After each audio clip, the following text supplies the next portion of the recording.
느헤미야 2장 1절부터 10절 말씀 보겠습니다. 아닥사스다 왕 제20년 니산월에 왕 앞에 포도주가 있기로 내가 그 포도주를 왕에게 들었는데 이전에는 내가 왕 앞에서 수심이 없었더니 왕이 내게 이르시되 네가 병이 없거늘 어찌하여 얼굴에 수심이 있느냐 이는 필연 내 마음에 근심이 있음이로다 하더라. 그때에 내가 크게 두려워하여 왕께 대답하되 왕은 만세수를 하옵소서. 내 조상들의 묘실에 있는 성읍이 이제까지 황폐하고 성문이 불탔사오니 내가 어찌 얼굴에 수심이 없어오리까 하니 왕이 내게 이르시되 그러면 네가 무엇을 원하느냐 하시기로 내가 곧 하늘이 하나님께 묵도하고 왕에게 아뢰되 왕이 만일 좋게 여기시고 종이 왕의 목전에서 은혜를 입었사오면 나를 유다 땅 나의 조상들의 묘실에 있는 성읍에 보내어 그 성을 건축하게 하옵소서 하였는데 그때에 왕후도 왕 곁에 앉아 있었더라. 왕이 내게 이르시되 네가 몇 날에 다녀올 길이며 어느 때에 돌아오겠느냐 하고 왕이 나를 보내기를 좋게 여기시기로 내가 기한을 정하고 내가 또 왕에게 아뢰되 왕이 만일 좋게 여기시거든 강 서쪽 총독들에게 내리시는 조소를 내게 주사 그들에게 나를 용납하여 유다에 들어가기까지 통과하게 하시고 또 왕의 삼림 감독 20에게 조서를 내리사 그가 성전에 속한 영문의 문과 성곽과 내가 들어갈 집을 위하여 들보로 쓸 제목을 내게 주게 하옵소서 하며 내 하나님의 선한 손이 나를 도우심으로 왕이 허락하고 군대 장관과 마병을 보내어 나와 함께하게 하시기로 내가 강 서쪽에 있는 총독들에게 이르러 왕의 조서를 전하였더니 호론 사람 산발랏과 종이었던 암몬 사람 도비야가 이스라엘 자손을 흥왕하게 하려는 사람이 왔다 함을 듣고 심히 근심하더라. 아멘. 원래 하나였던 한 나라였던 이스라엘이 솔로몬 왕이 세상을 떠나면서 나라가 둘로 나뉘었습니다. 솔로몬이 왕이 되었을 초기에는 하나님을 감동시키는 그런 믿음 좋은 사람이었는데 그의 정권 말기에는 타락을 해서 하나님이 직접 말씀을 하셔도 듣지 않는 그런 다른 길을 가는 사람이 되어서 나라가 결국 그의 아들 때에 가서는 나뉘어지고 말았습니다. 하나님은 이스라엘 민족을 통해서 하나님 나라를 모든 민족 가운데 세우기를 원하셨는데 아쉽게도 솔로몬은 자기 신앙도 세우지 못하는 그런 처지가 되었습니다. 하나님의 기대를 저버리고 하나님을 등지는 길로 달려가던 북이스라엘이 앗수르에 의해서 먼저 멸망을 했고 유다 사람들도 어긋난 길을 고집하다가 바벨론 왕 느부갓네살에 의해서 망했습니다. 느부갓네살이 성전을 허물어 버리고 이스라엘 백성들을 바벨론으로 강제 이주시켰습니다. 우리가 코로나라는 전염병이 발생했을 때 금세 사그라들기를 기대했는데 2019년에 발생한 그 전염병이 전이를 거듭하면서 현재까지도 사그라들지를 않고 있습니다. 질병도 질병이지만 방역이란 이름으로 국민을 통제하려고 해서 우리는 힘든 시기를 지내왔습니다. 이스라엘 백성들이 나라를 잃고 바벨론으로 잡혀가서 그제서야 회개하면서 나라를 되찾게 해 주십시오. 돌아가게 해 주십시오. 얼마나 기도했겠어요? 우리가 사사기를 통해서 보았지만 이스라엘 백성들이 하나님을 멀리하면 하나님이 그들을 돌이키게 하려고 고통하도록 다른 나라에 붙이셔서 고통 가운데로 몰아내셨습니다.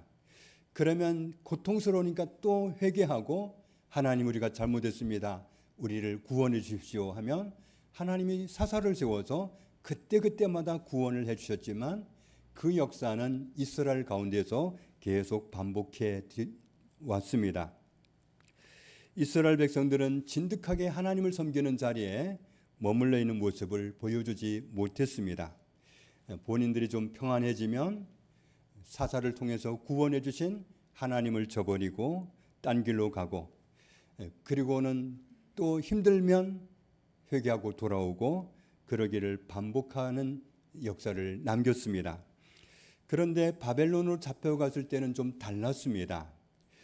자기들은 나름 회개도 하고 몇 년 동안은 본국으로 그래도 빨리 보내주시겠지 하고 회개를 했는데, 해가 계속 거듭해도 하나님이 그들에게 응답을 안 해주시는 것 같았습니다.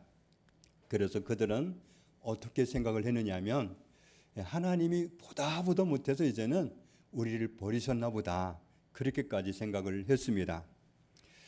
사실 하나님은 그런 일이 있기 전에 예레미야 선지자를 통해서 이 백성들이 나라를 잃게 되면 이번에는 쉽게 해방되지 않을 거라는 것까지도 미리 말씀을 다 해 주셨습니다. 예레미야 25장을 보면은 유다의 왕 요시야의 아들 여호야김 넷째 해 곧 바벨론의 왕 느부갓네살 원년에 유다의 모든 백성에 관한 말씀이 예레미야에게 임하니라. 느부갓네살이 바벨론의 왕이 되었을 때 하나님은 예레미야에게 말씀을 전달하라고 주셨습니다.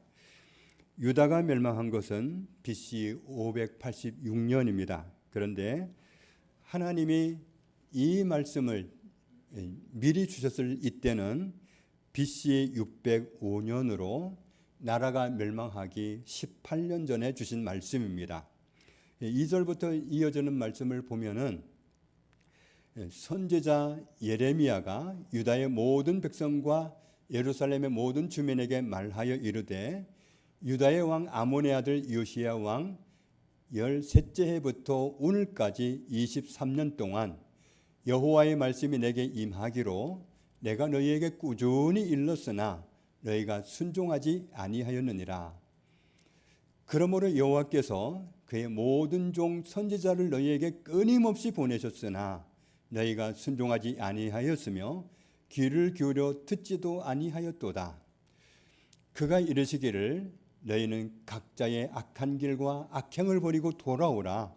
그리하면 나 여호와가 너희와 너희 조상들에게 영원부터 영원까지 준 그 땅에 살리라. 너희는 다른 신을 따라다니며 섬기거나 경배하지 말며 너희 손으로 만든 것으로서 나의 노여움을 일으키지 말라. 그리하면 내가 너희를 해하지 아니하리라 하였으나 너희가 내 말을 순종하지 아니하고 너희 손으로 만든 것으로서 나의 노여움을 일으켜 스스로 해하였느니라. 이스라엘 백성들이 바벨론으로 잡혀간 것은 스스로 그렇게 한 것이다. 나중에 깨닫게 되겠죠. 스스로 해하였느니라. 여호와의 말씀이니라. 그러므로 만군의 여호와께서 이와 같이 말씀하시니라. 너희가 내 말을 듣지 아니하였느니라. 보라, 내가 북쪽 모든 종족과 내 종 바벨론의 왕 느부갓네살을 불러다가 이 땅과 그 주민과 사방 모든 나라를 쳐서 진멸하여 그들을 놀램과 비웃음거리가 되게 하며 땅으로 영원한 폐허가 되게 할 것이라. 여호와의 말씀이니라. 내가 그들 중에서 기뻐하는 소리와 즐거워하는 소리와 신랑의 소리와 신부의 소리와 맷돌 소리와 등불 빛이 끊어지게 하리니 같이 읽습니다. 이 모든 땅이 폐허가 되어 놀랄 일이 될 것이며 이 민족들은 70년 동안 바벨론의 왕을 섬기리라. 이번에 포로가 되면, 나라가 망하게 되면 진짜 나라를 막 잃게 되고, 그러면 쉽게 나라를 되찾지 못한다. 70년 동안 바벨론 왕을 섬겨야 된다. 미리 말씀을 해 주셨습니다. 이스라엘 백성들이 하나님의 말씀을 듣지 않았기 때문에 바벨론 왕 느부갓네살이 진짜 와서 나라가 망하게 되었고 포로로 잡혀가서 70년 포로 생활을 해야 했습니다. 나라가 망하기 18년 전에 이렇게까지 구체적으로 말씀을 하셨지만 이때만 해도 이스라엘 백성들은 예레미야 선지자를 통해서 말씀하시는 하나님의 말씀을 귀담아 듣지 않았습니다. 왜냐하면 훨씬 많은 가짜 선지자들이 우리나라가 왜 망하니? 안 망해. 이런 듣기 좋은 말을 계속 해댔기 때문에 그들은 여러 다수의 가짜 선지자가 하는 말을 진짜로 알아듣고 우리나라는 망하지 않겠지, 그런 기대감을 가지고 하나님을 멀리하면 망한다고 하는 그 말씀을 전혀 귀담아 듣지 않아서 망하고 말았습니다. 그런데 막상 망하고 보니까 정확하게 느부갓네살에게 망했는데, 포로로 잡혀가서 해방을 달라고 기도했지만 해방이 되지 않고 마침내 계속 이어질 때 70년이라고 했지, 70년을 이렇게 살아야 되지, 그러면서 그 70년을 채우는 동안에 이스라엘 백성들 마음속에는 어떤 생각이 사로잡혔느냐 하면, 정말 하나님은 두려운 분이다, 하나님을 함부로 하면 진짜 안 되는구나, 그제서야 그들은 깨달았습니다. 그래서 스스로 그들은 하나님 앞에서 정말 하나님이 두려운 분인 줄 알고 70년 만에 포로 생활을 마치고 자기 나라로 돌아왔을 때 하나님에 대한 두려움 때문에 하나님의 이름을 자기들의 입술로 말하는 걸 아주 두려워하고 말하지 않았습니다. 그래서 성경을 읽는 사람들도 성경을 읽다가 여호와 이렇게 나오면 그 자리에서 여호와 이렇게 읽지를 못하고 주님 이렇게 읽고 그렇게 하면서 하나님이 정말 두려운 분이기 때문에 하나님의 이름을 함부로 부르지 않으려고 하는 그런 마음이 자리 잡았습니다. 그리고 이제는 하나님을 그렇게 떠나는 일이 없어야겠다고 생각을 하고 정말 자기들이 경각심을 가지고 섬기기 위해서 일주일에 이틀을 기도하는 날을, 금식 기도하는 날을 정해서 주 2회 금식하는 날을 가졌습니다. 그렇게 정말 하나님 앞에서 하나님을 절대로 멀리하는 일이 없고 하나님을 가까이 하자, 그런 선한 의도로 일주일에 이틀 금식하는 날을 정해놓고는 시간이 지나고 나니까 예수님이 오셨을 때도 그렇게 일주일에 이틀 금식하고 있었는데 금식하는 규례만 남아있고 처음에 다짐했던 그 결심은 사라지고 종교적인 그런 형태만 남아있고 그런 상황이 되어버렸던 거죠. 그래서 그 사람들이 예수님한테 용감하게 질문하잖아요. 우리는 금식하고 세례요한의 제자들도 금식하는데 왜 선생님의 제자들은 금식을 안 합니까? 예수님의 제자들은 아예 하나님을 모시고 생활을 같이 하고 있었기 때문에 금식을 할 필요가 없었던 거죠. 처음에 그 금식을 하려고 했던 동기가 하나님을 떠나서는 안 되겠다, 혹시라도 마음이 둔해져 가지고 나도 모르게 하나님을 멀리하는 일이 없어야 되겠다, 그래서 금식하면서 자기를 돌아보고 자기를 하나님 앞에 세우려고 금식하는 절기를 세웠던 건데, 그런데 그런 순수한 의도는 사라지고 왜 금식을 안 하냐, 이것만 남았던 거죠. BC 538년에 바벨론을 무너뜨리고 페르시아가 세워졌는데 바로 고레스 왕이 그렇게 했습니다. 고레스 왕은 왕이 된 후에 이스라엘 백성들에게 본국으로 돌아갈 수 있도록, 그래서 나라를 회복하도록 그렇게 조서를 내렸습니다.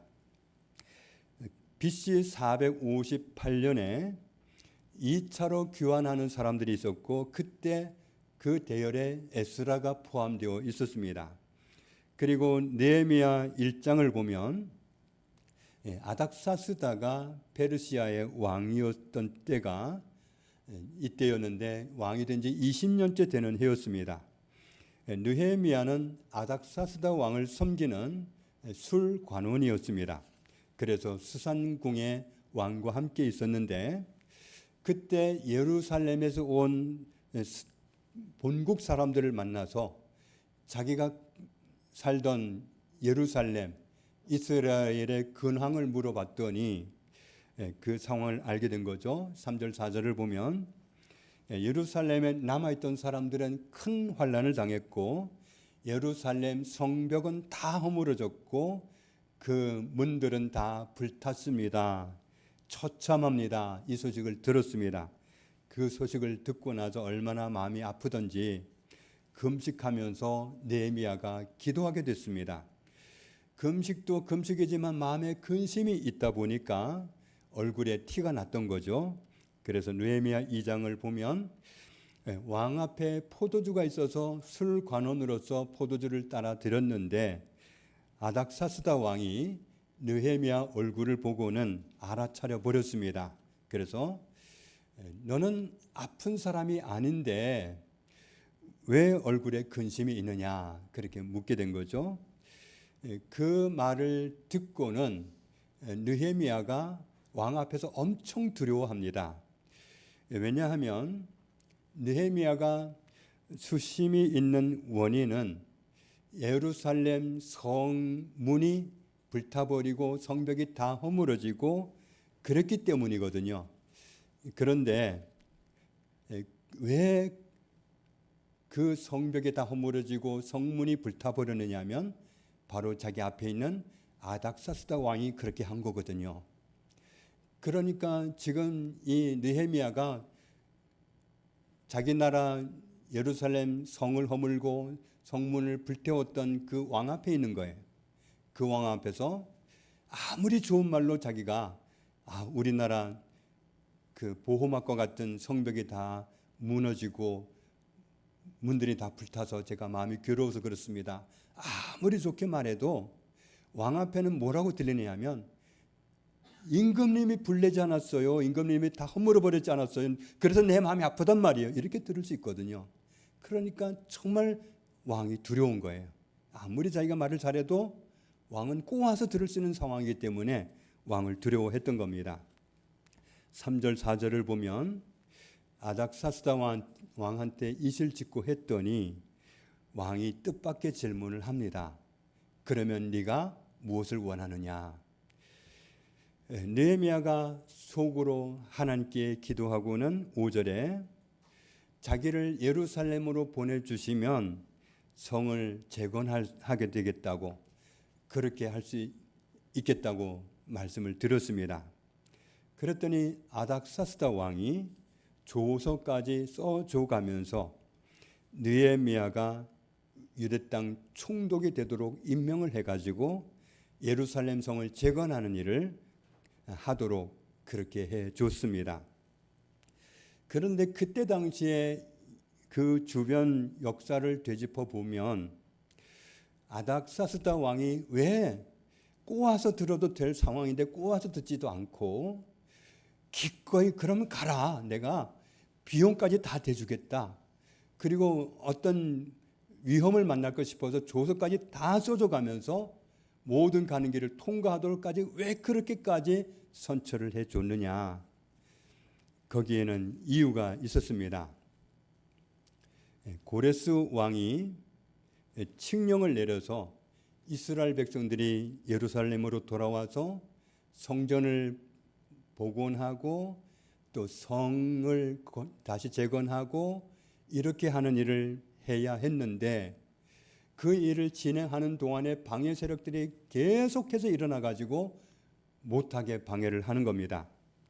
그런 이야기들이 우리가 에스라서, 느헤미야서를 읽으면 그렇게 많이 나와 있는 것을 우리가 알고 있지요.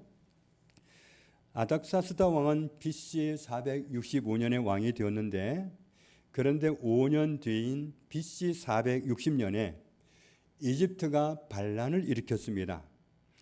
이집트가 반란을 일으키고 나니까 그 다음 해 BC 459년에 그리스가 이집트를 돕겠다고 이집트한테 가서 붙었습니다. 같이 페르시아를 공격하겠다는 거죠. 왜 그러느냐 하면은 페르시아가 귀에 있을 때마다 그리스를 공격해가지고 아주 못살게 굴었기 때문에 그리스 입장에서는 페르시아라는 나라는 이 땅에 존재하지 않아야 된다고 생각을 했고 그러기를 바랬기 때문에 마침 이집트가 반란을 일으켜주니까 이참에 같이 합세해서 페르시아를 멸망시켜버리면 좋겠다, 이런 기대를 가지고 가서 붙은 거죠. 그런데 지리적으로 보면 페르시아가 위에 있고 그리고 이집트가 아래에 있고 그 중간에 예루살렘이 있는 겁니다. 전에는 예루살렘에 성으로 이렇게 둘러싸여 있어가지고 만약에 이집트에서 페르시아로 올라가려고 하면 성이 가로막혀 있으니까 뭐 굳이 가려면 돌아서 가든지 또 못 가든지 좀 거추장스럽든지 이런 방패막이가 되는데 이 아닥사스다가 다 허물어 버리고 나니까 뻥 뚫려 버린 거예요, 길이. 이집트에서 아무 가로막도 없이 그냥 쳐들어올 수 있는 그런 상황이 돼 버린 거예요. 그러니까 아닥사스다가 보기에 이거 잘못했다. 예루살렘 성을 무너뜨리지 말고 그냥 뒀으면 이런 때 그냥 뻥 뚫린 길로 오지를 않고 못 오든지 와도 돌아오든지 그러면 우리가 훨씬 유리한데 그거 괜히 허물어 가지고 뻥 뚫린 길을 만들어 줘 버렸다. 이런 부담감을 가지고 있었습니다. 그런 상황에서 그리스까지 합세해 가지고 같이 쳐들어오려고 하니까 여간 부담이 아니었던 거죠. 그래서 느헤미야가 예루살렘 성을 재건하고 싶다고 했을 때 아닥사스다 왕은 자기 나라로 지금 이집트가 오려고 그러고 그리스가 쳐들어오려고 하고 그런 반란이 일어난 상황, 이런 상황이 앞으로도 계속 될 텐데 그런 것을 많이 차단하는 역할을 하는 게 예루살렘 성을 재건하는 일이라서 기꺼이 비용까지 줘가면서 허락을 해줬던 겁니다. 이집트가 반란을 일으킨 다음 해인 BC 458년에 에스라가 2차로 귀환을 했습니다. 아닥사스다 왕은 이집트에 반란이 일어났을 때 메가비주스라는 사람을 보내서 이집트의 반란을 진압했습니다. 그래서 반란을 잘 진압했는데 그런데 BC 449년에 이집트 반란을 진압했던 메가비주스가 엉뚱한 생각을 한 겁니다. 그렇게 권력을 잡아보니까 좋았던지 이번엔 메가비주스가 반란을 일으켜가지고 쳐들어가겠다고 일어나 버린 겁니다. 그러니까 이 반란이 남쪽에서 자꾸 일어나니까 아닥사스다는 그 반란을 저지하는 데 있어서 예루살렘 성을 재건하는 것이 크게 도움이 된다고 생각을 하게 되었고 그래서 느헤미야가 예루살렘 성 재건하는 일을 속히 하도록 그렇게 보낼 수 있었습니다. 그래서 느헤미야가 3차로 포로 귀환을 하게 된 겁니다. 에스라 5장에는 먼저는 에스라서와 느헤미야서는 한 권의 책인데 에스라서는 먼저 성전을 재건하는 일이 나와 있고 또 느헤미야서에는 그 다음으로 성벽을 재건하는 성을 재건하는 일이 기록되어 있습니다.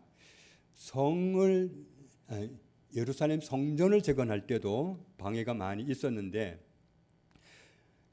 해방하려는 사람들이 당시에 페르시아 왕이었던 다리오 왕한테 글을 올립니다.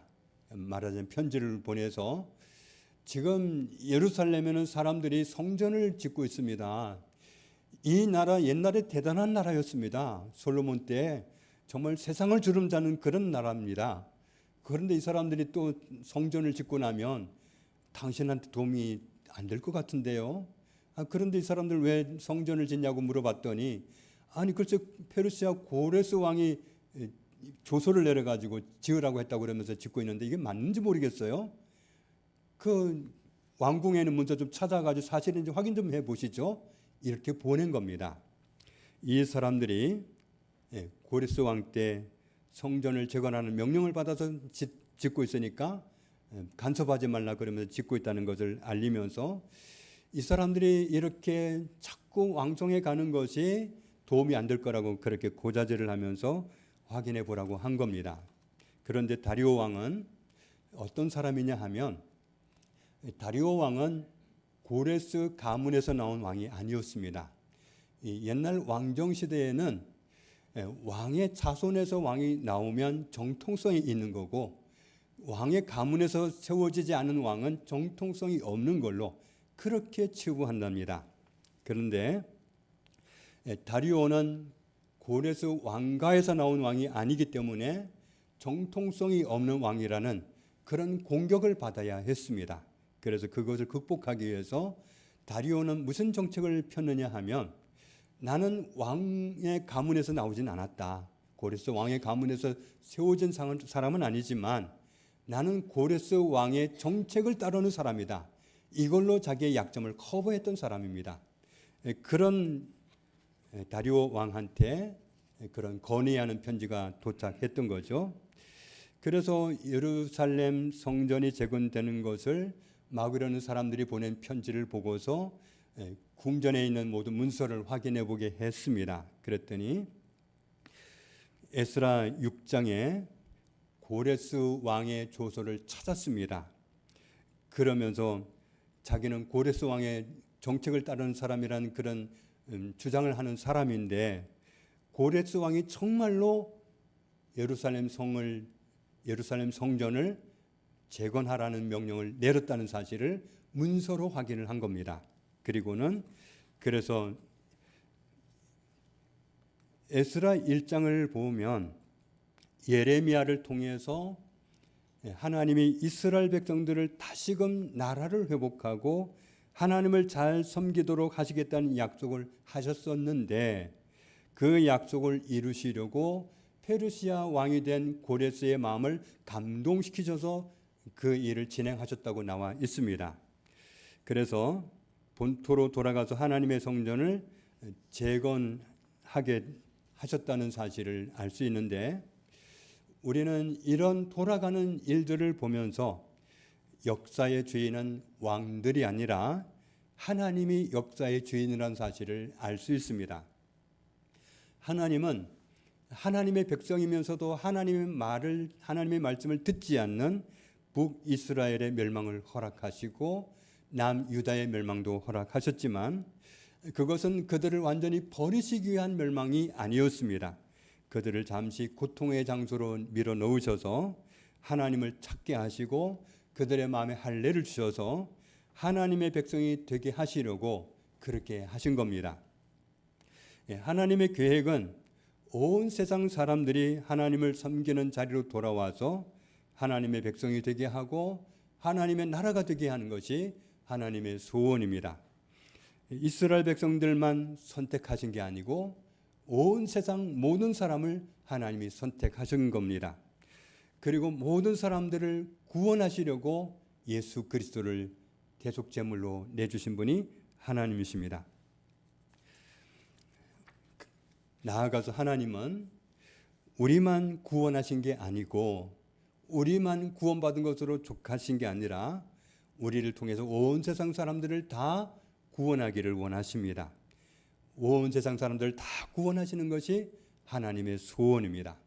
그래서 선교사로도 나가고 또 단기 선교, 장기 선교 해가지고 선교하러도 나가는 겁니다. 하나님의 언약은 반드시 성취됩니다. 예루살렘 성전이 재건되리라, 예루살렘 성벽이 재건되리라 약속을 주셨을 때 그 일을 회방하는 세력들이 늘 있었습니다. 그렇지만 때에 따라서는 정통성 없는 다리오 같은 왕을 통해서도 하나님은 일을 하셨습니다. 예루살렘 성벽을 재건하는 일도 계속해서 회방을 받았지만 이집트가 반란을 일으키고 그리스가 반란을 일으키고 메가비주스가 반란을 일으키고 그런 일들이 계속 일어나면서, 그러니까 역사의 주인 되시는 하나님이 역사를 막 흔드셔서, 그래서 왕들이 예루살렘 성이 재건되고 성문이 재건되고 이런 일을 안 할 수 없는 그런 상황이 되도록 몰아가시는 것을 볼 수 있습니다.